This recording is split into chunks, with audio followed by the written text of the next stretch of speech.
Seseorang dapat menderita dengan berbagai macam hal. Bisa karena sakit, karena dibully di sekolah, karena tidak memiliki pekerjaan, atau karena memiliki tekanan dari atasan tertinggi. Namun, ada sebuah cerita yang menarik di balik penderitaan. Bagaimana jika ternyata kita menderita karena kita berbuat baik? Atau bagaimana jika kita menderita karena percaya kepada Kristus? Contohnya, para misionaris yang masih berjuang sampai hari ini, atau para nabi dan rasul terdahulu yang menderita karena berbuat baik dan memberitakan Injil. Mereka semua menderita karena berbuat baik. Bagaimana dengan penderitaan yang kita lakukan karena kita berbuat kebaikan atau kebenaran? Nah, Bapak Ibu Saudara terkasih, firman Tuhan mengatakan dalam 1 Petrus 3 ayat 13 sampai 14, dan siapakah yang akan berbuat jahat terhadap kamu jika kamu rajin berbuat baik? Tetapi sekalipun kamu harus menderita juga karena kebenaran, kamu akan berbahagia. Sebab itu, janganlah kamu takuti apa yang mereka takuti dan janganlah gentar. Pada kenyataannya, ketika kita melakukan perbuatan baik, kita tetap diperlakukan tidak menyenangkan atau tidak baik dari sesama kita. Ternyata, maksud dari perkataan Rasul Petrus ini merupakan sebuah penderitaan yang kita alami, baik secara batin atau rohani. Rasa cemas, khawatir, takut, serta putus asa menyerang kehidupan rohani orang percaya pada masa itu. Nasihat Petrus sangatlah tepat waktu, karena para anggota gereja akan memasuki suatu periode penganiayaan yang semakin parah.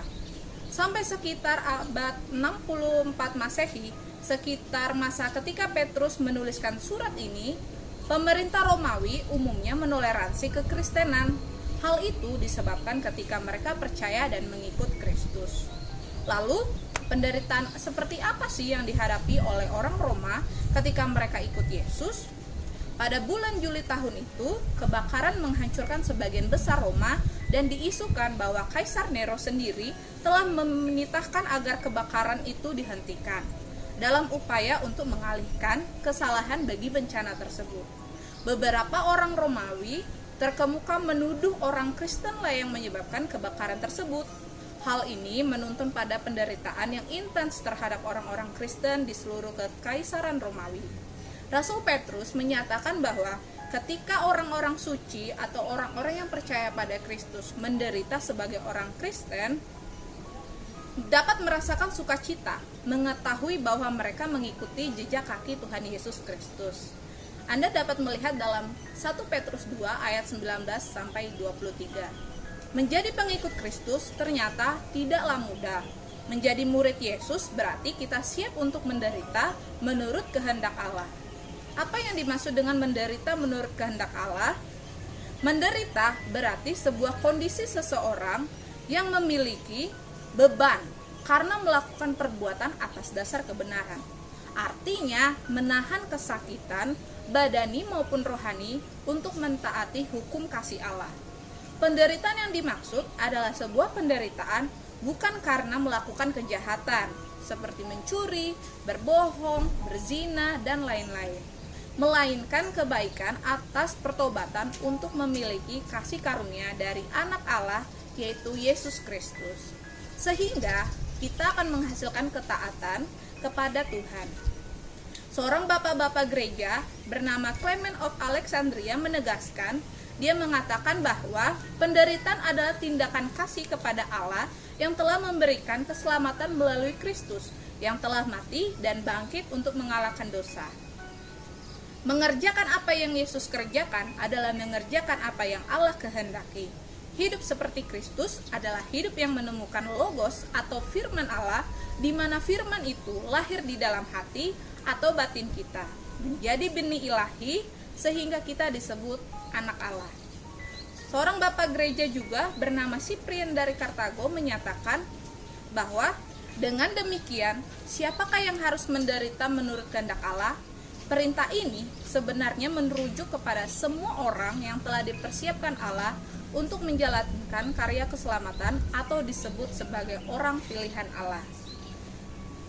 Orang pilihan Allah dapat menuruti kehendak Allah dengan menjauhkan dirinya dari segala keinginan-keinginan nafsu yang merujuk kepada dosa atau perbuatan yang tidak baik.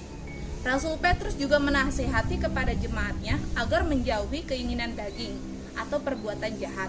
Di dalam Roma 6 ayat 23, Bapak Ibu Saudara sudah bisa melihatnya.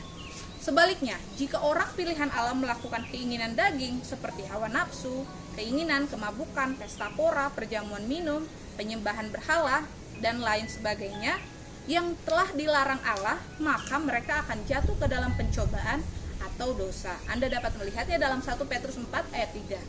Hal ini menyebabkan orang pilihan Allah jatuh ke dalam maut sebagai upah dari dosa. Oleh sebab itu, menderita menurut kehendak Allah menjadi hal yang penting bagi orang percaya karena yang ia kerjakan bukan lagi di dunia, melainkan di kerajaan Allah.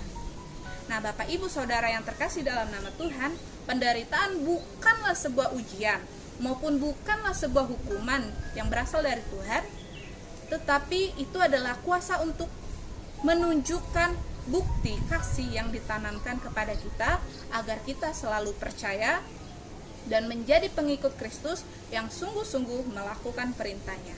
Sekian, Tuhan Yesus memberkati.